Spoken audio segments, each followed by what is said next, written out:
Suspense.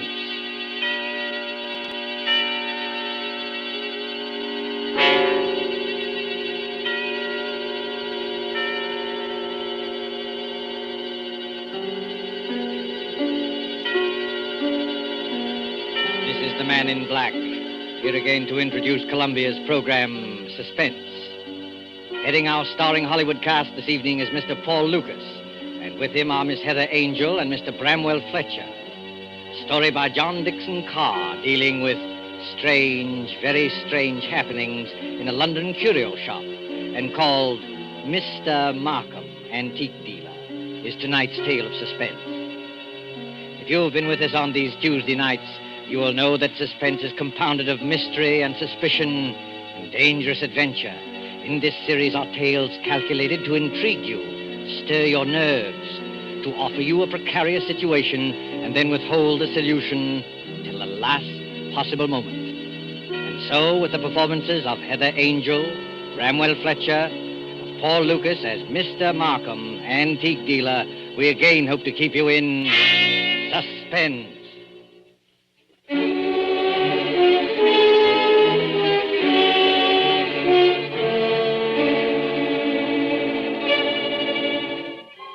This is the story of a man who commits murder and gets away with it. Does the idea shock you? Do you believe that justice must always be done? But let's be honest with ourselves. You and I needn't be cynics to know that justice is very seldom done. Innocence flinches. Guilt is childlike and bland. Innocence is imposed upon. Guilt can encompass all things, even a successful murder. And I know this because I was the murderer, you say? Oh, no. Inquire at Scotland Yard. I was the victim. In Bond Street, not far from Piccadilly, there used to be an establishment, which in a less fashionable part of town would have been called a shop. On the windows, in letters as discreet as a visiting card, were the words, Charles Markham, Antique Dealer. Such a delightful fellow, Markham. Such a character. 30 years ago, yes, as long as that, this antique shop was a dingy place, despite deep carpets and crystal chandeliers. It rustled with the ticking of 100 clocks. It was shadowed by damascened armor and the loom of tall tapestries. And late one summer night, when the shutters were long closed on those windows, a four-wheeler drew up before the door in the gas-lit street.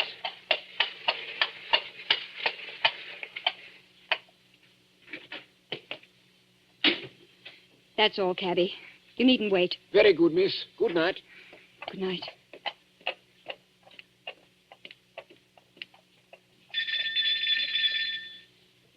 He must be here. He must be. I won't go back to that place. I'll kill myself first. Oh, look here, old man. You needn't be... Oh, I beg your pardon. And I beg yours. I'm not the person you were expecting, am I? No, madam. As a matter of fact, I was expecting a police officer. A police officer? Oh, merely an old friend who often drops in for a talk and a drink. You are Mr. Markham, aren't you? Yes, my name is Markham. Can I be of any service to you? I want to come in. I want to buy a present for somebody. Now, really, madam, this is hardly the time. Yes, I know it's late, but... It's nearly 1 o'clock, madam. Surely tomorrow morning will be... That'll be too late. This is a special occasion. It's a birthday present. That's it. A birthday present. I've got to deliver it before breakfast.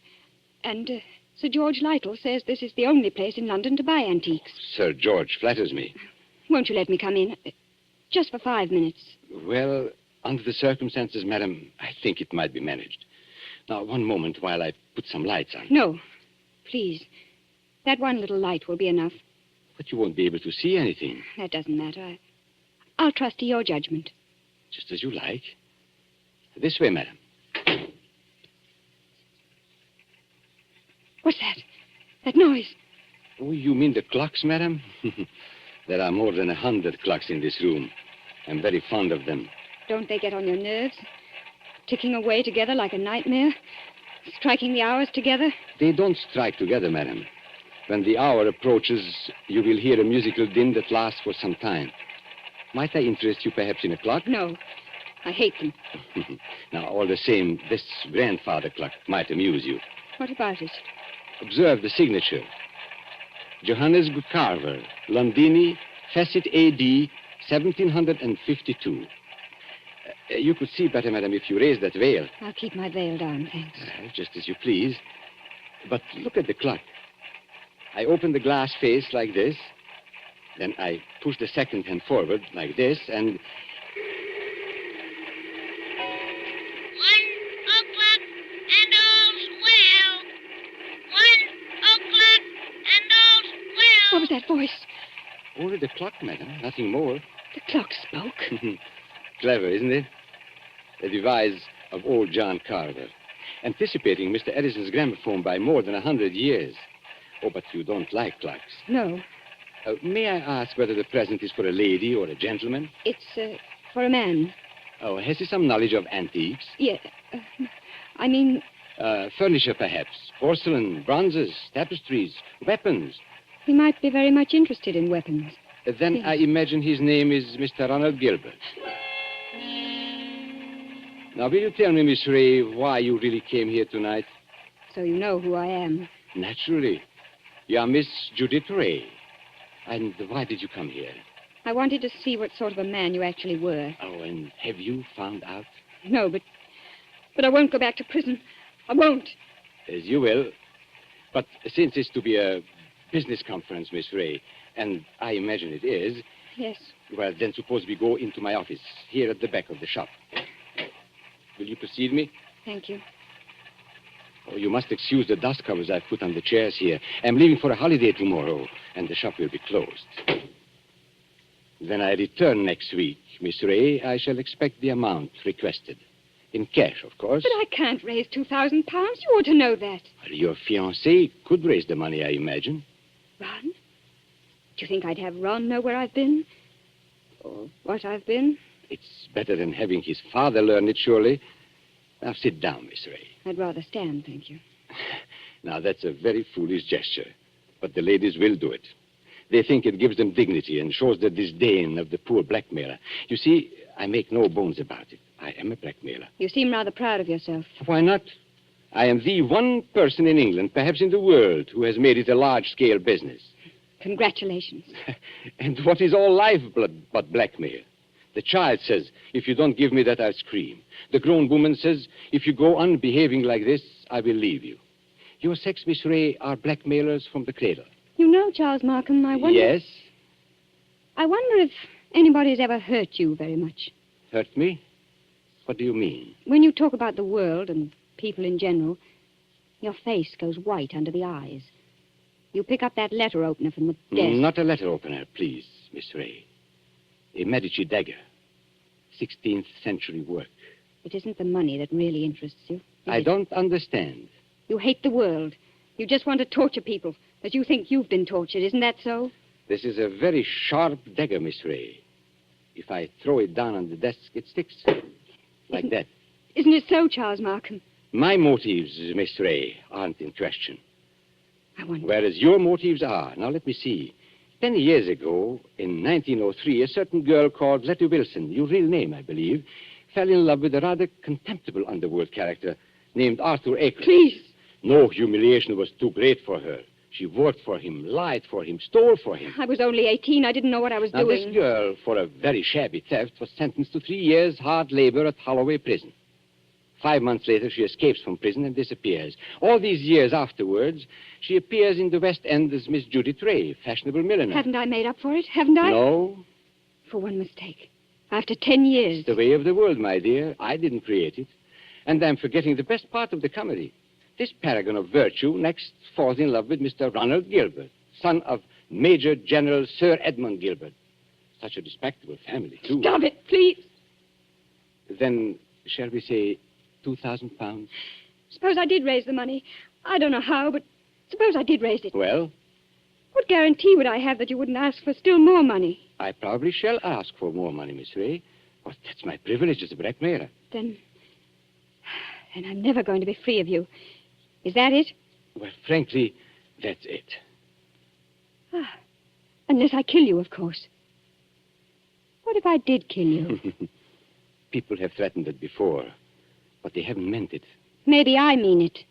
Well, we can easily test you out. There's a sharp knife stuck in the desk in front of you. I'm going to get up and deliberately turn my back on you. Like this. Be careful, Charles Markham. As a student of human nature, I'm curious. How much will you risk to keep this secret? Have you the courage to kill and risk hanging? Yes, I think I have. What was that? Now, aren't you glad you held back at the last moment, Miss Ray? I said, what was that? That, my dear, was the front doorbell. Probably my friend, Inspector Ross, from Wigmore Street Police Station.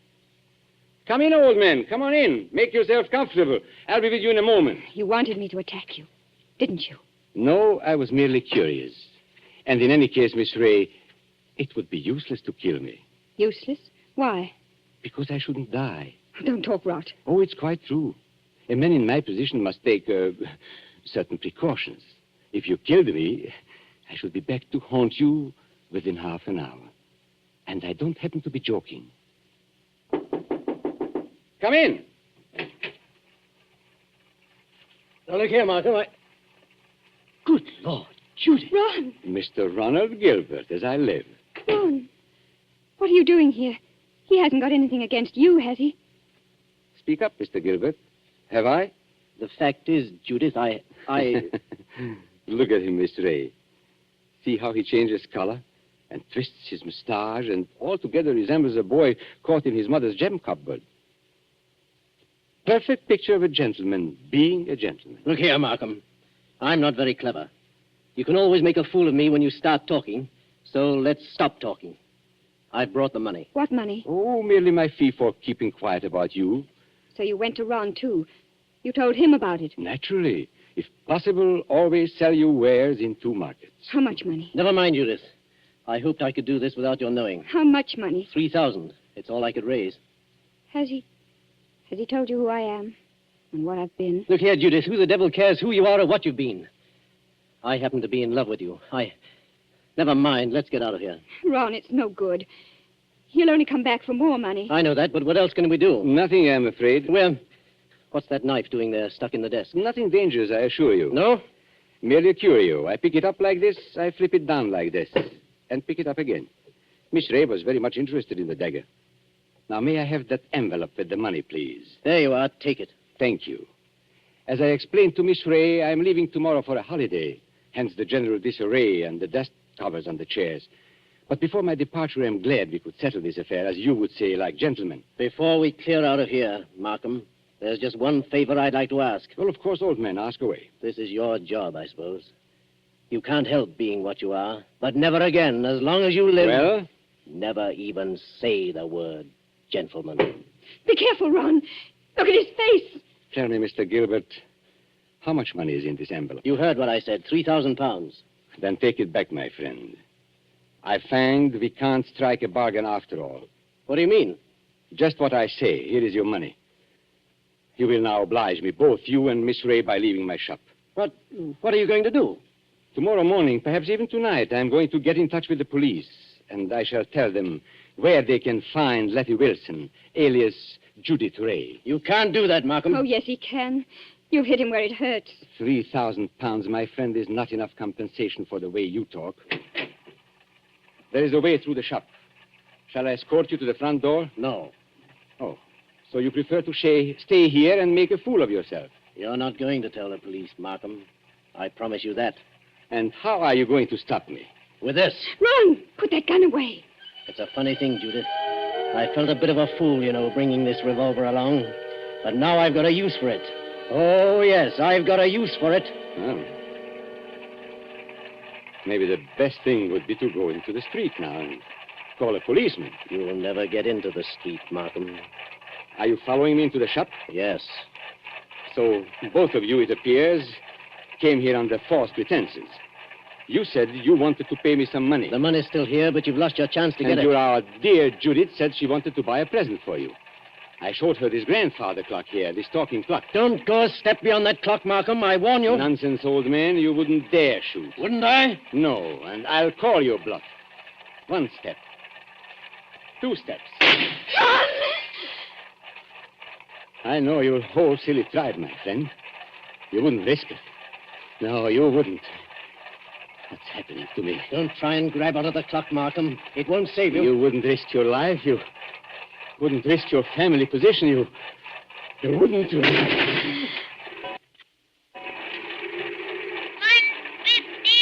and all's well. 1:15 and all's well. I had to do it, Judith. Don't you see? I had to do it. Did you... Is he... Oh, yes. Yes, he's done for. I tell you, I had to do it. Shh, keep your voice down. Why? That shot sounded like the crack of doom. I wonder if anybody in the street heard it. You mean the police? Yes, Ron. What in heaven's name are we going to do? Steady, steady. We'll find a way out.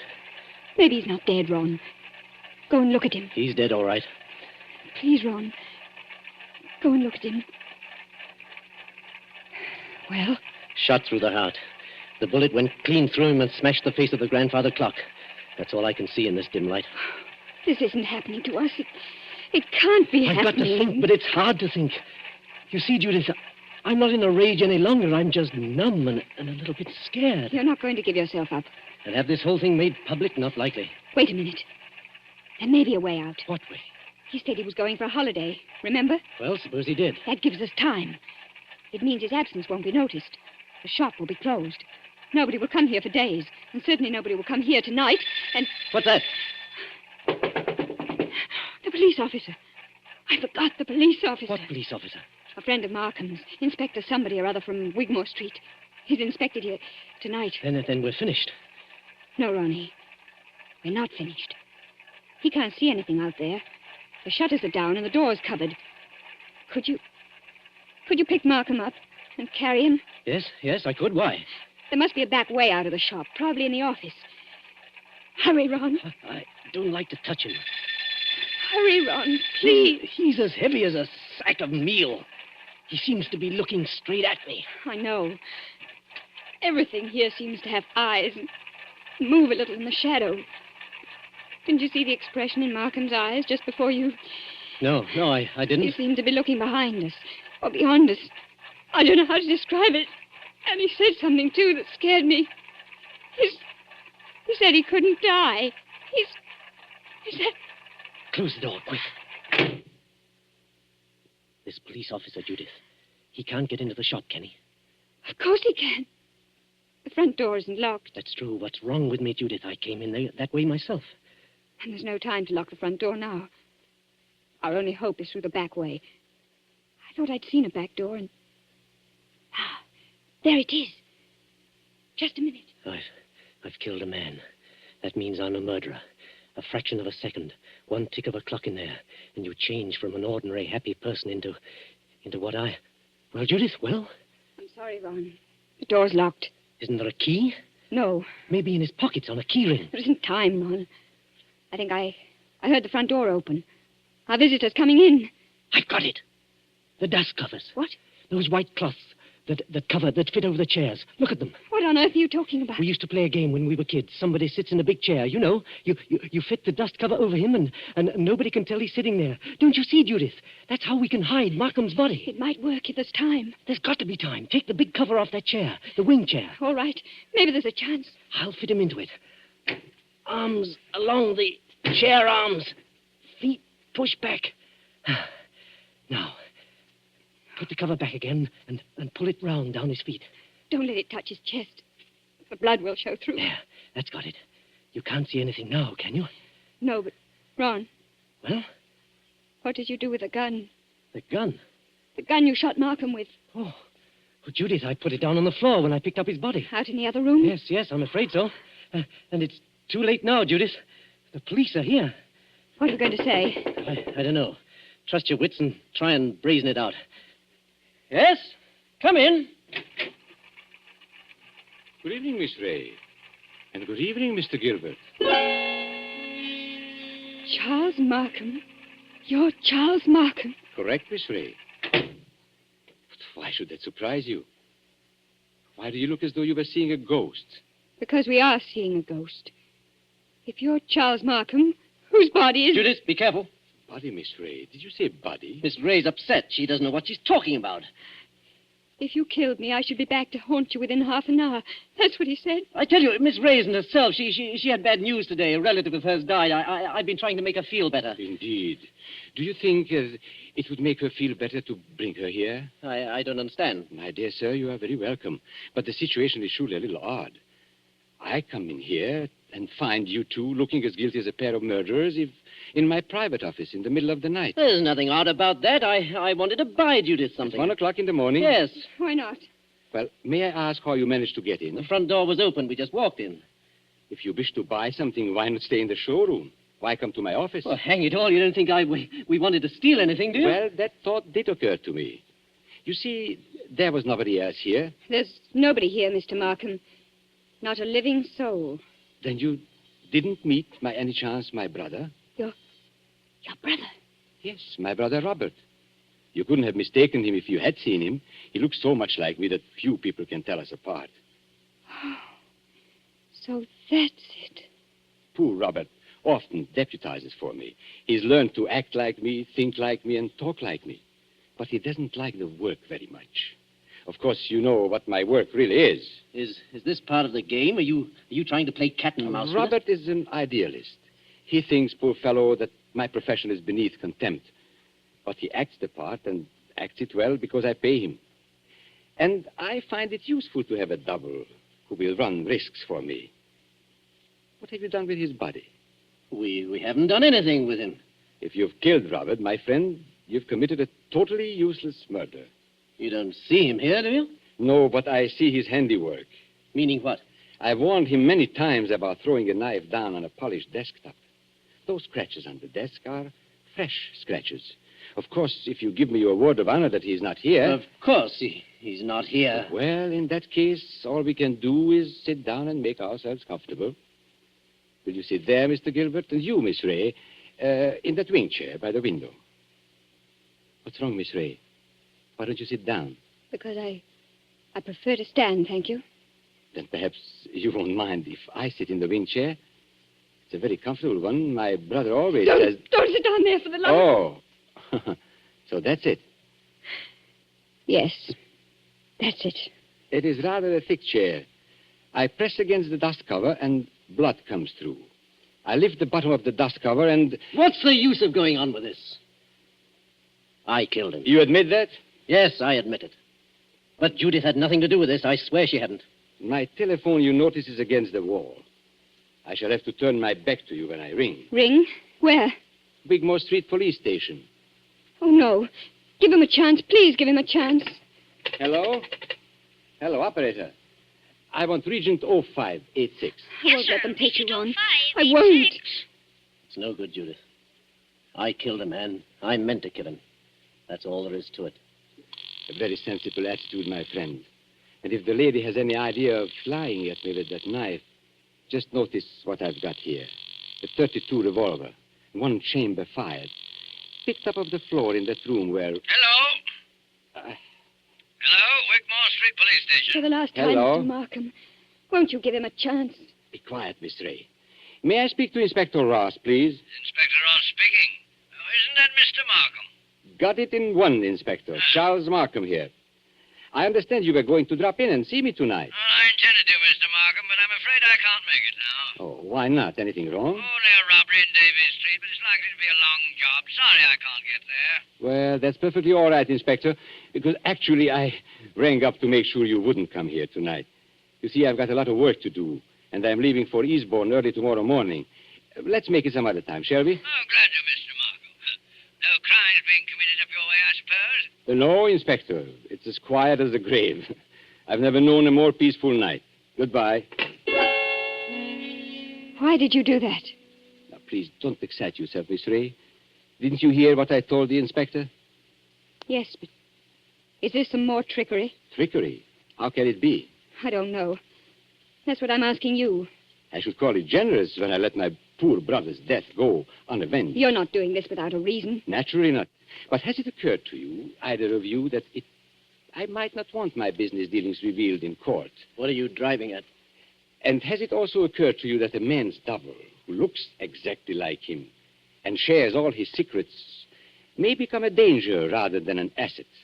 He knows too much. He wants too much, and so... I think I understand. You're glad he's dead. Not glad, my dear. You shock my brotherly feelings, but definitely relieved. Look here, you can't get away with this. Get away with it, sir? Aren't you forgetting that you are the murderer? Then what are you going to do? Now, it is very simple. We three, in an unholy partnership, will dispose of Robert's body. Or would you rather hang? He's got us, Ron. There's no other way. But how can we dispose of the body? This seems worse than killing him. It's filthy, cold-blooded... Practical necessity. And as for disposing of the body, nothing is easier. We shall simply gather and...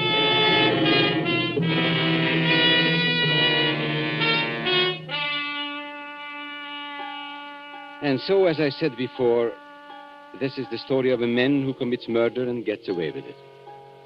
Now, Ronald Gilbert looks back across the years and is still firmly convinced of his own guilt. But, of course, Gilbert never shot anybody. I was the man who committed the murder. Don't you remember? The bullet that killed my brother is supposed to have passed through his body and smashed the face of the grandfather clock. But that's an impossibility. The face of a grandfather clock is much higher than the heart of a man. You see, 2 shots were fired at the very same instant. Gilbert missed and smashed the clock face. I fired from the door of the office and did not miss. That was why my brother looked past those 2. I went out by the back door, locked it, and reappeared at the front afterwards. It was not Robert Markham who died. I am Robert Markham.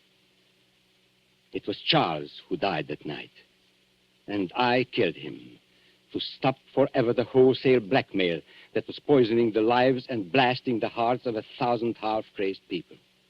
His records I destroyed, his correspondence I burned. He is dead and gone. I have assumed his name and identity ever since. I committed a murder. And yet, if you sat on a jury, dare you say that you would condemn me? Come now. Would you?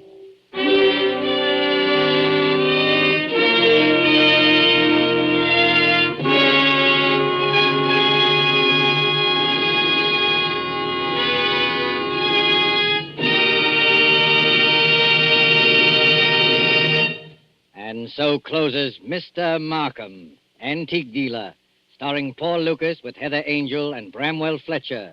Tonight's tale of Suspense. This is your narrator, the man in black, who conveys to you Columbia's invitation to spend this half hour in suspense with us again next Tuesday, when we will have the pleasure of bringing you Mr. Charles Lawton and Miss Elsa Lanchester, who will star in one of the most famous and suspenseful of Agatha Christie's thrillers, The ABC Murders. The producer of these broadcasts is William Spear, with Ted Bliss, the director, Lud Gluskin and Lucian Morowick, conductor and composer, and John Dixon Carr, the author, collaborated on tonight's Suspense. This is the Columbia Broadcasting System.